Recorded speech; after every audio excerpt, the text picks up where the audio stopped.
कल तक पूरा जोश था। रोजाना एक नई चिट्ठी उछाली जा रही थी। बीजेपी भेजती थी वो चिट्ठी और गोदी मीडिया के एंकर उछल उछल कर कहते थे ममता बनर्जी का क्रूर खत्म, ममता बनर्जी की पार्टी खत्म। आज इस वाले सांसद ने बगावत कर दी, कल उस वाले ने कर दी, आज इस वाले ने कर दी। लेकिन इन सब के बीच किसी की इतनी हिम्मत और जुर्रत नहीं हो पाई ये पूछ लिया जाए कि 28 में से ये 19 सांसद बागी कैसे हो रहे थे।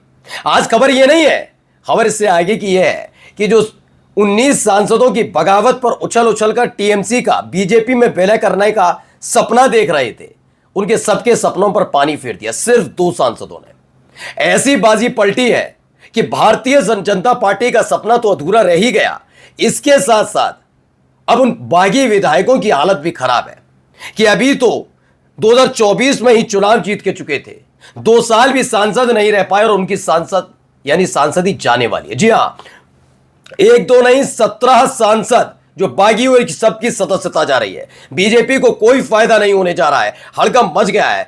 ममता बनर्जी के 2 सच्चे सिपाहियों ने बागी विधायकों की लिस्ट में अपना नाम दर्ज कराकर बीजेपी और गोदी मीडिया को खुशी तो दी, लेकिन अब चिंता 3 तरफ है, बीजेपी में, बागी सांसदों में और गोदी मीडिया में। करें तो करें क्या।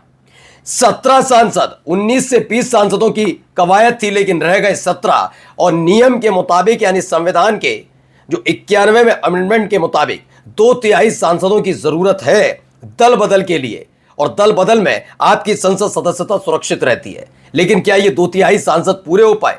नहीं, उल्टा अब इनकी संसद सदस्यता जा रही है। ममता से गद्दारी, ममता से धोखेबाजी और ममता से जिस तरीके से इन लोगों ने विश्वासघात किया, उसकी कीमत ये 17 सांसद उठाने जा रहे हैं। हड़कंप मचा हुआ है। नमस्कार, मैं हूं प्राज्वल गौतम और आप देख रहे हैं टाइम्स एक्सप्रेस।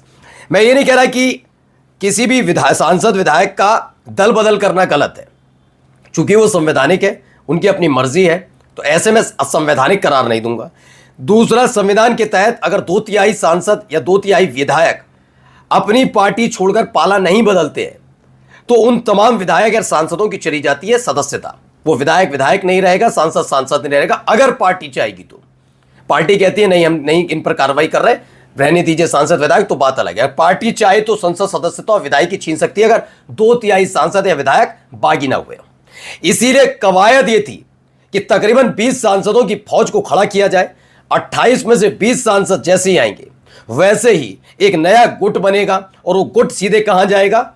वो सीधा गुट जाकर बीजेपी में शामिल हो जाएगा, जिसमें अब यूसुफ पठान जैसे नेता, जिनको मुस्लिम बाहुल इलाके में जीत मिली, गुजरात से लाकर ममता बनर्जी जितवाया था, अब वो भी बेचारे धरे के धरे रह गए, समझ नहीं पा रहे करें क्या। चिट्ठी भी भेज दी गई थी मई में कि इतने सांसद साथ हैं। अब उस चिट्ठी का कोई मायने नहीं है कि उस चिट्ठी के इतर ये जानना जरूरी है कि क्या ये होने जा रहा है। ये तो मेरे संविधान का बताया। अब जरा समझिए खेल क्या है। खेल यहां से शुरू होता। ममता बनर्जी ने बीजेपी के ऑपरेशन लोटस का पासा एक झटके में पलट दिया है। शत्रुघ्न सिन्हा ने सब हिलाकर रख दिया। शत्रुघ्न सिन्हा, और अकेले शत्रुघ्न सिन्हा नहीं है, एक और महिला सांसद है। यह बात हकीकत है कि 19 सांसद पूरी तरह से लिस्ट तैयार थी। मैं ये नहीं कह रहा कि वो लिस्ट गलत थी, फर्जी थी, मैं ये नहीं कहूंगा, हो सकता है उस पर साइन हो। लेकिन जो चाल बीजेपी चलती है सेंधमारी की, क्या वही चाल ममता बनर्जी ने बीजेपी के इस पूरे मामले को एक्सपोज करने से लेकर गद्दारों की लिस्ट तैयार करने तक कर ली थी? क्योंकि उसमें अपनी पार्टी के 2 मजबूत और विश्वास पात्र सांसदों का नाम भी घुसवा दिया था ममता बनर्जी ने। जी हां, जिसमें शत्रुघ्न सिन्हा और एक प्रतिमा मंडल, दोनों के नाम भी बागी सांसदों में दर्ज कर दिए गए थे। कहा जा रहा था ये कुल मिलाकर 19 सांसद हैं, बस 20वें का इंतजार है, खेल खत्म, पैसा हजम।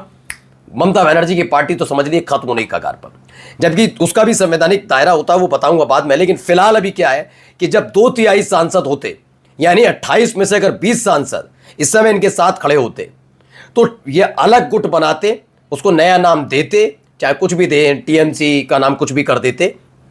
उसके बाद बीजेपी में विधिवत तौर पर विलय करते और 20 सांसदों की एक मजबूत कड़ी इनके साथ यानी कि नरेंद्र मोदी सरकार के साथ होती। लेकिन अब ऐसा होने नहीं जा रहा। जिस तरह की बातें कही जा रही थी, उस वजह से ना ये 20 सांसद इकट्ठा कर पाए। 19 में से भी 2 सांसदों ने ऐसी पलटी मारी कि 17 सांसद रह गए, यानी 2/3 से 3 कम, और अब इन 17 सांसदों की संसद सदस्यता छिनने जा रही है। पहले दिखाता हूं क्या हुआ। तृणमूल कांग्रेस को लोकसभा में तोड़ने के लिए कम से कम 20 सांसदों की आवश्यकता थी, जिनकी संख्या कल तक 19 थी, वो अब आज घटकर केवल 17 रह गए। 2 सांसद वापस ममता बनर्जी के पाले में लौट आए। बीजेपी काकोली घोष के सहारे अपनी जीत की कहानी को पक्का समझ चुकी थी, जिन्हें बीजेपी पर्दे के पीछे पिछले 10 साल से पहले ही तोड़ चुकी थी। कहा जा रहा है कि काकोली घोष के बारे में जानकारी नहीं थी ममता बनर्जी को। यह बात भी है कि आप अपनी पार्टी में, चूंकि एक महिला है, महिला होने के नाते शायद आपने ज्यादा भरोसा किया, आप समझ नहीं पाए। बीजेपी ने 10 साल पहले ही अपने साथ काकोली घोष को मिला लिया था, ऐसा कहा जा रहा है। लेकिन जब मौका मिला तो काकोली घोष ने पूरी पार्टी को तोड़ा, जैसे एकनाथ शिंदे ने किया, आपको याद होगा। यही काम अलग अलग जगह होता रहा है। तो काकोली घोष के सहारे तोड़ रहे थे कि अब टीएमसी खत्म कर देंगे। सियानी घोष भी चली गई, जो बड़ी बड़ी बातें करती थी। उन्हें लगा सुनहरा मौका है, जो भी दबाव, आई डोंट नो, दबाव था, ऑफर का असर था, भविष्य की चिंता थी, कुछ भी हो, लेकिन सयानी घोष भी गई। अब सुष्मिता देव की जोड़ी की कोशिशें भी कर रही, जो कांग्रेस से टीएमसी में आई थी और टीएमसी ने उन्हें राज्यसभा भेजा, वो भी बागी हो गई। अब 17 सांसदों के सहारे काकोली घोष के पास बाकी 16 की भी सदस्यता जाएगी। इनमें से ज्यादातर सांसद महिलाएं और शत्रुघ्न सिन्हा और प्रतिमा मंडल ने पूरी बाजी पलट दी है। यह खेला हो गया है। देखिए यहां पर भी शॉटगन यानी कि शत्रुघ्न सिन्हा और प्रतिमा मंडल ने पूरी बाजी पलट दी। टीएमसी छोड़कर पाला बदलने वाले सांसदों की संख्या अब 17 रह गई है। दल बदल के लिए आंकड़ा 20 होना जरूरी है। ममता बनर्जी के लिए राहत वाली खबर है। अब सब कुछ ममता बनर्जी की रणनीति पर निर्भर करता है। अब आप आंकड़ा लगाइए, 293 सांसद, 293 सांसदों में टीडीपी की जो चंद्रबाबू नायडू हैं, हम आपको खबर दिखा रहे हैं, वो अपने जो तेवर दिखा रहे हैं उसको बीजेपी सिर्फ तब तक सहन कर रही है जब तक ये टीएमसी के 20 सांसद टूटकर अलग गुट बनाकर बीजेपी में शामिल ना हो जाए, तब तक सहन कर रही थी। लेकिन अब टीडीपी को आगे तक सहन करना पड़ेगा, क्योंकि इन 20 सांसदों की तादाद पूरी नहीं हो पाई। 17 पर सिमट कर रह गए। 17 पर सिमट कर रह गए तो इनकी संसद सदस्यता जा सकती है। अब ममता बनर्जी तय करेंगी इन बागियों को, जिन्होंने पार्टी से विश्वासघात किया, ममता बनर्जी से विश्वासघात किया, इन्हें वापस लिया जाए या इनकी संसद सदस्यता छीन ली जाए। दो में से एक बात यह तय करना होगा ममता बनर्जी को। देखते हैं कि क्या करती हैं। देखिए कौन है टीएमसी का 20वां सांसद जिसने नहीं किया हस्ताक्षर। बागियों की लिस्ट से हलचल मच गई है। इसमें लगातार अब ये नाम निकल कर आ रहे हैं, एक एक करके नाम अपने वापस ले रहे हैं। अब आइए, इसमें एक और मामला निकला। क्या कह रहे हैं साकेत गोखले। साकेत गोखले ने क्या बताया पूरा तरीके से, क्योंकि इनका मकसद था टीएमसी को खत्म कर देना।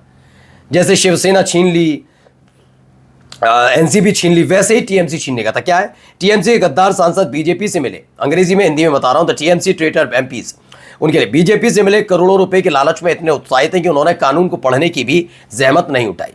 जानिए कि उनका खेल पहले ही खत्म हो गया। पार्टी में स्प्लिट यानी फूट डालने की कोशिश अब बेकार है। 91वें संविधान संशोधन ने इसे खत्म कर दिया। कानून के तहत अलग गुट बनाने पर कोई सुरक्षा नहीं मिलती। मर्जर के लिए पूरी पार्टी का विलय होना जरूरी है, ना कि सिर्फ लेजिस्लेटिव यानी पार्टी विधायकों और सांसदों के समूह का। वे तभी विलय कर सकते हैं जब पूरी पार्टी टीएमसी का विजय में बीजेपी में विलय हो, जो हमारी जिंदगी में तो नहीं होने वाला। इसलिए 20 सांसदों या 2/3 की बात भूल जाइए। भले ही उनके पास 28 में 25 सांसदों के हस्ताक्षर हों, फिर वे विलय नहीं कर सकते। हाँ, वो ये कर सकते हैं कि अलग गुट बनाकर बीजेपी में शामिल हो, लेकिन उस अलग गुट को अलग नाम देना होगा।